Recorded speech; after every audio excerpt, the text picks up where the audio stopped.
Salam sejahtera Bapak Ibu Saudara-saudara yang dikasihi oleh Tuhan. Semoga perjumpaan-perjumpaan kita melalui media online ini membawa sukacita dalam kehidupan kita dan tentunya terus menjaga memelihara harapan-harapan di hidup kita. Bapak Ibu Saudara-saudara, mari kita awali di dalam doa.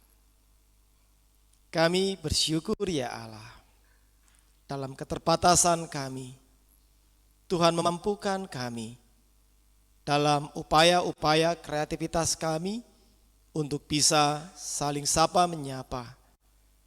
Kami memohon berkat Tuhan di setiap perjumpaan yang kami upayakan, baik melalui media online yang tersedia bagi kami.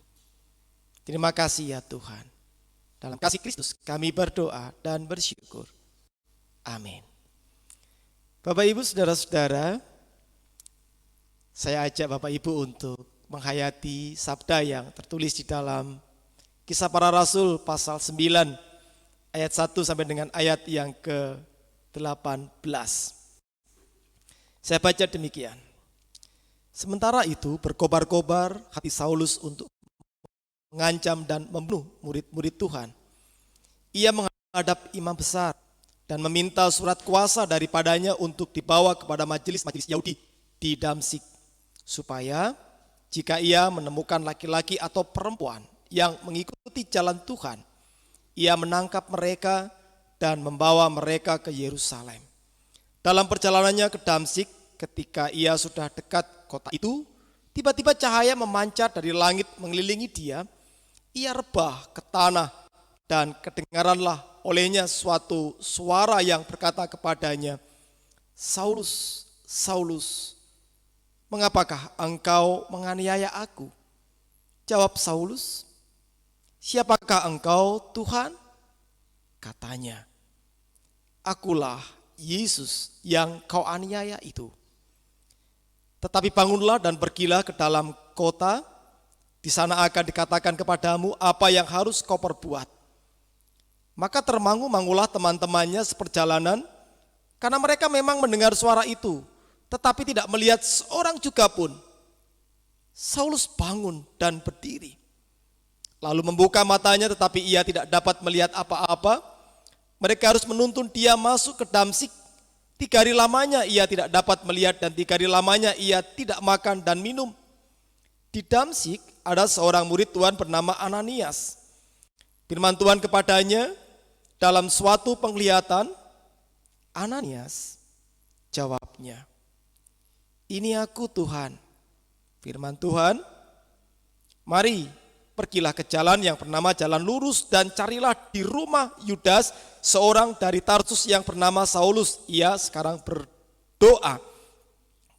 Dan dalam suatu penglihatan ia melihat bahwa seorang yang bernama Ananias masuk ke dalam dan menumpangkan tangannya ke atasnya supaya ia dapat melihat lagi. Jawab Ananias, Tuhan, dari banyak orang telah kudengar tentang orang itu, betapa banyaknya kejahatan yang dilakukannya terhadap orang-orang kudusmu di Yerusalem. Dan ia datang kemari dengan kuasa penuh dari imam-imam kepala untuk menangkap semua orang yang memanggil namamu.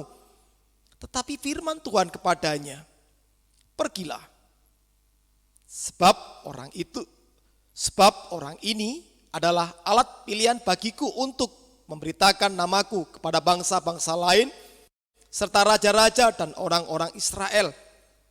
Aku sendiri akan menunjukkan kepadamu betapa banyak penderitaan yang harus ia tanggung oleh karena namaku. Lalu pergilah Ananias ke situ dan masuk ke rumah itu. Ia menumpangkan tangannya ke atas Saulus, katanya, Saulus, saudaraku, Tuhan Yesus yang telah menampakkan diri kepadamu di jalan yang engkau lalui, telah menyuruh aku kepadamu supaya engkau dapat melihat lagi dan penuh dengan Roh Kudus. Dan seketika itu juga seolah-olah selaput gugur dari matanya, sehingga ia dapat melihat lagi. Ia bangun lalu dibaptis. Menarik ketika kita membaca ayat ini. Kisah Para Rasul 9 ayat 1 sampai 18.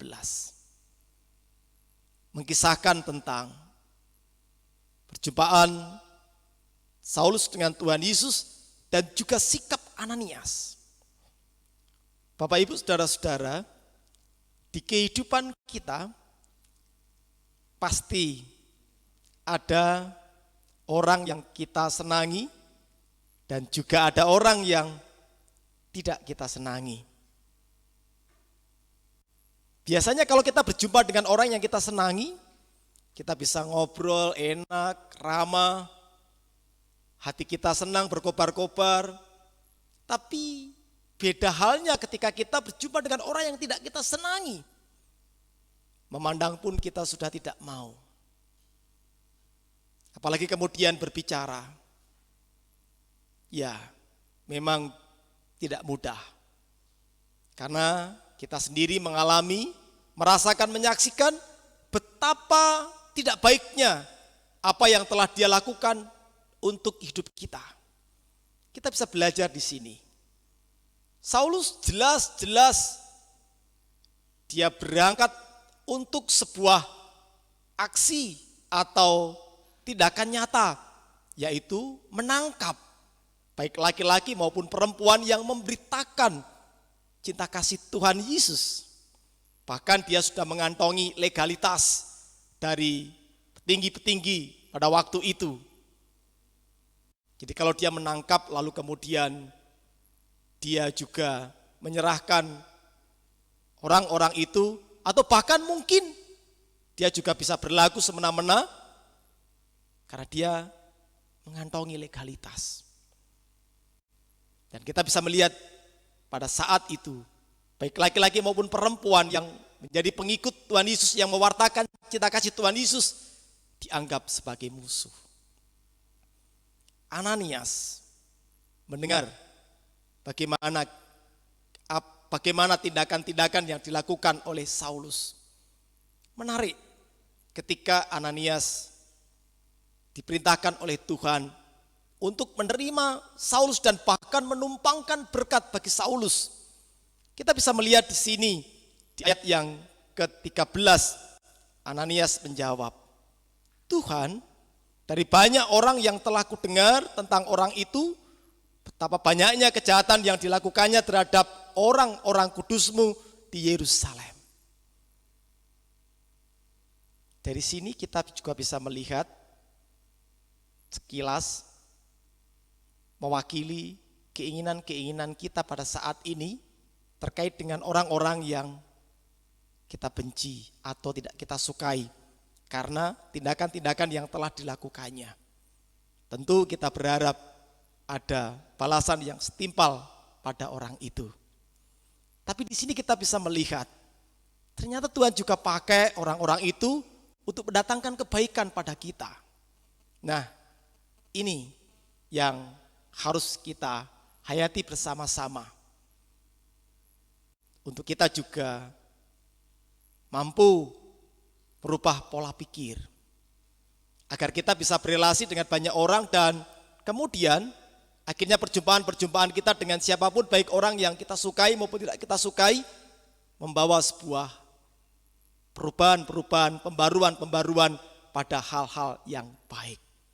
Nah, di situasi yang seperti ini, ketika kita juga berada dalam pembatasan-pembatasan dan mungkin juga sudah mulai ada kelonggaran-kelonggaran, kita akan berjumpa dengan banyak orang, kita akan berjumpa dengan orang yang kita sukai maupun tidak kita sukai, kita bisa berjumpa dengan siapapun. Nah, kita harus berani memiliki cara pandang yang diajarkan oleh Tuhan Yesus di sini untuk melihat orang-orang yang tidak kita sukai itu juga bisa menjadi sebuah batu pijakan agar kita dapat mewartakan cinta kasih. Hal yang berlaku secara umum, orang yang kita benci, kita lawan dengan kebencian. Orang yang tidak kita sukai, kita lawan dengan sikap ketidaksukaan. Itu hal yang umum yang terjadi di dunia, di kehidupan kita. Sebagai pengikut Tuhan, kita tidak seharusnya mempraktekkan cara hidup seperti itu. Sanggupkah kita? Memang tidak mudah. Tapi kita harus meyakini penyertaan Tuhan yang memampukan kita. Kita sambut harapan baru di kehidupan yang disebut dengan new normal ini, dengan cara pandang yang baru, agar kita terus bisa berelasi dengan siapapun dan perjumpaan kita membawa berkat bagi kita dan sesama. Tuhan memberkati kita. Amin. Mari kita berdoa. Kami bersyukur ya Allah. Kami sadar sebagai manusia, kami bisa terluka, tersakiti, dan bahkan kemudian kami bisa mendendam. Lalu kami meminta, memohon kepada Tuhan untuk membalaskannya. Kami mengakui, kami manusia yang rapuh. Terima kasih kami telah disadarkan sebagaimana Ananias yang kemudian juga membuka diri, berkenan, mempraktekkan, menindaklanjuti apa yang Tuhan perintahkan, sehingga akhirnya menjadi berkat baik bagi Ananias maupun Saulus, dan tentunya kemudian menjadi berkat karena berita cinta kasih dapat diwartakan oleh Ananias dan kemudian selanjutnya juga diwartakan oleh Saulus. Di era yang kami sebut sebagai new normal, kami mulai berjumpa, berelasi lagi. Kiranya perjumpaan-perjumpaan kami mendatangkan berkat sukacita dengan siapapun. Kiranya kami selalu memiliki keterbukaan untuk membagikan cinta kasih. Meski itu tidak mudah, kami mengakui. Kami memohon berkat Tuhan. Terima kasih ya Tuhan. Di dalam cinta kasih Tuhan kami berdoa. Amin.